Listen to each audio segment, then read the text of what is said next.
नमस्कार, मैं हूं राज और आप देख रहे हैं प्योर पॉलिटिक्स। उत्तर प्रदेश में योगी आदित्यनाथ की सरकार ने एक बड़ा डिसीजन लिया है।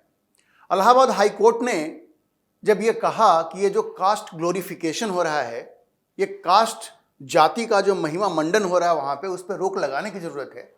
तो उसके तुरंत बाद उत्तर प्रदेश की सरकार ने, योगी आदित्यनाथ की सरकार ने यह नोटिफिकेशन जारी कर दिया कि अब उत्तर प्रदेश में कोई पॉलिटिकल रैली नहीं होगी। ये जाति के नाम पे जो रैलियां होती हैं ना, ये जातीय उन्माद जो पैदा किया जाता है, हिंदुओं को जातियों में बांटने में इन रैलियों का भी बड़ा रोल रहा है। लेकिन इन सारी रैलियों पे योगी आदित्यनाथ की सरकार ने रोक लगा दिया है। और इतना ही नहीं, ये भी कहा है कि जो अगर कोई अपराध करता है तो उस पे जो केस बनता है, पुलिस स्टेशन में भी उसकी जाति का उसकी चर्चा नहीं होगी। और जो गाड़ियों पे आजकल लोग लिख करके अलग अलग जातियों का नाम लिख करके वो चलते हैं ना, हर आदमी जो जिस जाति का होता है वो लिख देता है, वो भी अब नहीं लगाया जा सकेगा। साइन बोर्ड भी नहीं लगेगा।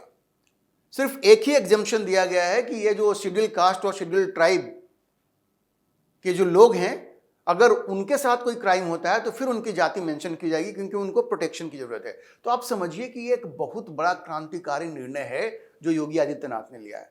हाँ, ये ठीक है कि इलाहाबाद हाई कोर्ट ने ऐसा निर्देश दिया और उस निर्देश के बाद सरकार ने यह फैसला किया है, नोटिफिकेशन इशू हुआ है। लेकिन देखिए, अगर ये योगी आदित्यनाथ की सरकार नहीं होती तो दूसरी कोई सरकार, अगर वो अखिलेश यादव की सरकार होती, तो वो ये नोटिफिकेशन इशू नहीं करती।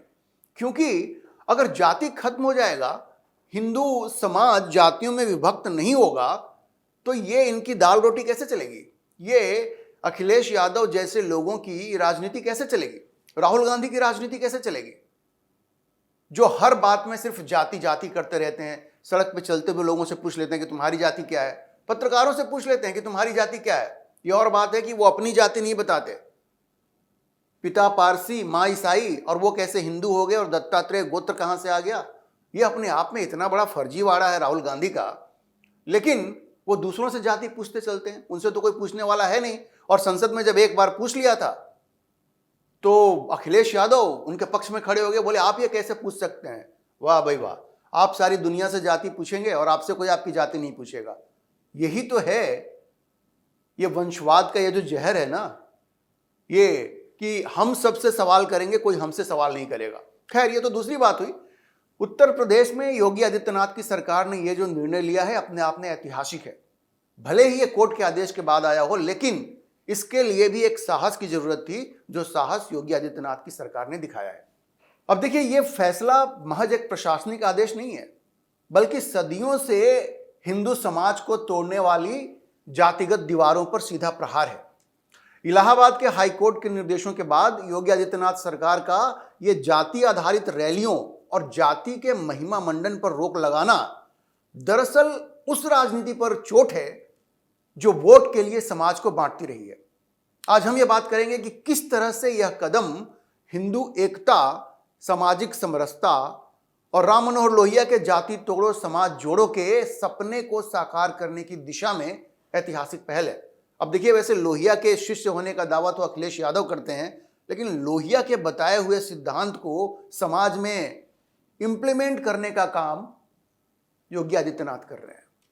देखिए, सबसे पहले तो यह समझिए कि ये जो सरकार का निर्णय है वो कॉन्स्टिट्यूशनली भी बिल्कुल सही है, क्योंकि संविधान का जो आर्टिकल है 14, 15 और 17, वो ये कहता है कि जाति के नाम पर कोई भेदभाव नहीं होना चाहिए, और जो अस्पृश्यता है, छुआछूत है, उसको तो एबॉलिश करता ही है। लेकिन सवाल यह है कि संविधान में सिर्फ लिख देने से तो नहीं होगा। अगर दिन रात हर किसी की पहचान जाति ही बन जाएगी और जाति के नाम पे ये रैलियां होंगी, तो ये जाति का जहर खत्म कैसे होगा?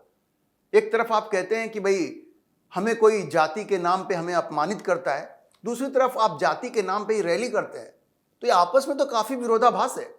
ये जब तक जाति रैलियां चलती रहेंगी, ये आदमी की पहचान जो जाति से वो कैसे खत्म होगी?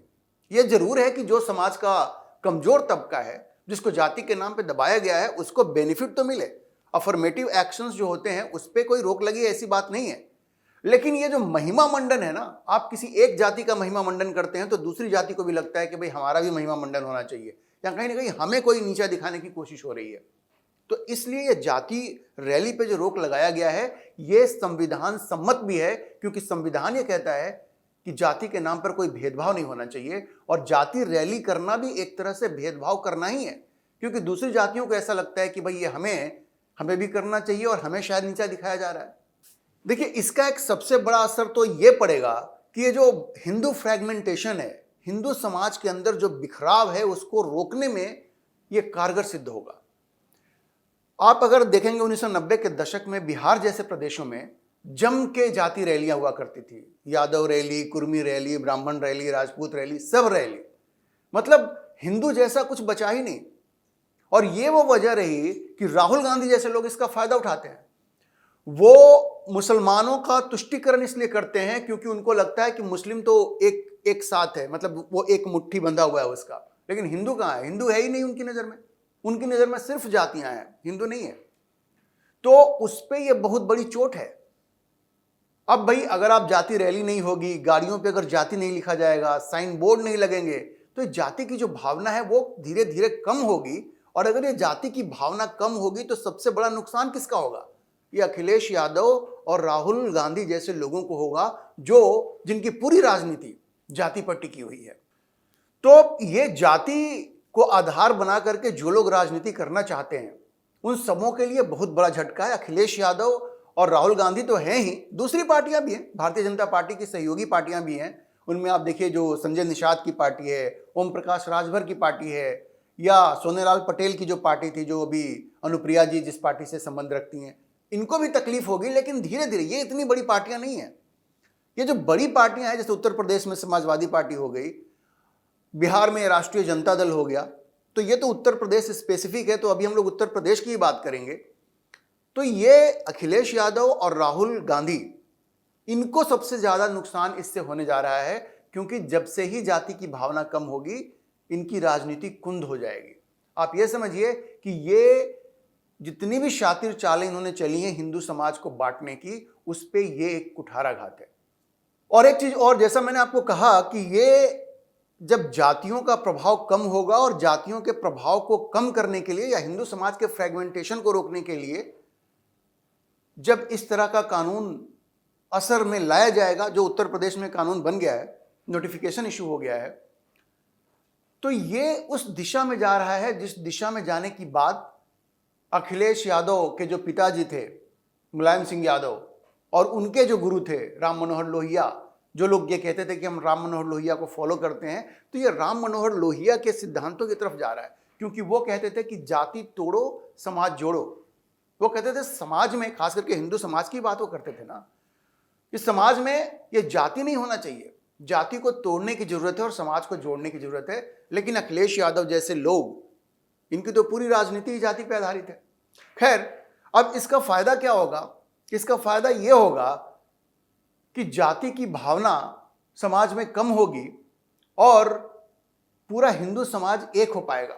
जिस तरह से, देखिए, जातिवाद तो मुसलमानों में भी बहुत है, लेकिन उसकी चर्चा नहीं होती। उसकी चर्चा इसलिए भी नहीं होती कि पब्लिकली उसको ग्लोरीफाई नहीं किया जाता ना। हिंदू समाज में समस्या क्या है कि जाति को पब्लिकली ग्लोरीफाई किया जाता है। राम मनोहर लोहिया तो ये कहते थे कि बेटी रोटी का संबंध होना चाहिए, एक जाति को दूसरी जाति में अपनी बच्चियों का या बच्चों का, उनकी शादियां करनी चाहिए, साथ में बैठ के खाना खाना चाहिए। ये सब उनके सिद्धांत थे। ये कैसे साकार होगा जब जातियां अपने आप को महिमा मंडित करेंगी कि हम एक दूसरी जाति से बड़े हैं, हमारा जो इतिहास है वो ज्यादा बड़ा है, ज्यादा प्रभावशाली रहा है। तो ये तो कभी खत्म नहीं हो सकता था। तो इसलिए मैं कह रहा हूं कि ये निर्णय अपने आप में बहुत बड़ा है। और देखिए, इसका विरोध भी शुरू हो गया है। इसका विरोध कौन कर रहा है? अखिलेश यादव कर रहे हैं। वो अलग अलग ही अपना अलग राग अलाप रहे हैं कि भाई हम मंदिर जाते हैं तो मंदिर को धोया जाता है। पता नहीं कहाँ पे मंदिर को धोया जाता है, इसको ये लोग इश्यू बनाते हैं। मैं ऐसी कई जगहों को जानता हूँ जहाँ पे कि यादव जाते हैं, बिल्कुल बराबर जाते हैं, कोई मंदिर नहीं धोया जाता। ये सब बिल्कुल गलत आरोप है। इस तरह की बात वो इसलिए करते हैं ताकि वो इस जाति को आधार बना करके, और अखिलेश यादव की जो पत्नी है वो किस जाति से आती है, ये भी उनको देखना चाहिए। तो अगर उनके प्रति लोगों के मन में कोई इस तरह की भावना होती तो शायद वो शादी भी उनकी नहीं होती। तो ये समझने की जरूरत है कि अखिलेश यादव जैसे लोग जाति को इश्यू बना करके अपनी राजनीति करते हैं, उनको ये बहुत बड़ी चोट है। और देखिए, इससे एक जो पब्लिक ऑर्डर है और सोशल हार्मनी है, जो सामाजिक सौहार्द है वो भी बढ़ेगा। कि जाति का असर जैसे जैसे कम होगा वैसे वैसे हिंदू समाज में सौहार्द बढ़ेगा, हिंदू समाज ज़्यादा एक दूसरे के करीब आएगा और एक दूसरे का सहयोग करेगा। ऊंच नीच की भावना जब तक रहेगी हिंदू समाज आगे नहीं बढ़ सकता। वो राम मनोहर लोहिया ने भी कहा था और जितने भी हमारे समाज के सुधारक हुए हैं उन सबों ने कहा है। ये तो अच्छी बात है कि इलाहाबाद हाई कोर्ट ने ये कहा कि कास्ट को ग्लोरीफाई करना बंद कीजिए और योगी आदित्यनाथ ने बिना कोई देरी किए हुए उस पर नोटिफिकेशन इशू कर दिया। इस बात के लिए मैं योगी आदित्यनाथ की तारीफ करता हूं। कोई दूसरी सरकार होती, अखिलेश यादव की सरकार होती या अगर बहुजन समाज पार्टी की सरकार होती, तब शायद इतनी जल्दी कार्रवाई नहीं होती। कोर्ट के बहुत सारे आदेश हैं जो लोग एक कान से सुन के दूसरे कान से निकाल देते हैं, 10 तरह की बाधाएं बता देते हैं कि ये नहीं हो सकता। लेकिन योगी आदित्यनाथ ने त्वरित कार्रवाई की और जाति रैली, जाति गाड़ियों पे जाति को लिखना, जाति के नाम पे भेदभाव, इन सबों पे रोक लगा दिया उन्होंने। सिर्फ छूट दी गई है एससी और एसटी को। तो देखिए, ये प्रतिबंध किसी जाति की आवाज को दबाने का नहीं है, बल्कि जातिवाद की जड़ों को काटने का प्रयास है। जब गाड़ियां, पोस्टर, रैलियां और यहां तक कि सरकारी अभिलेखों से भी जाति का नाम मिटेगा, तभी हिंदू समाज एकजुट होकर मजबूत होगा।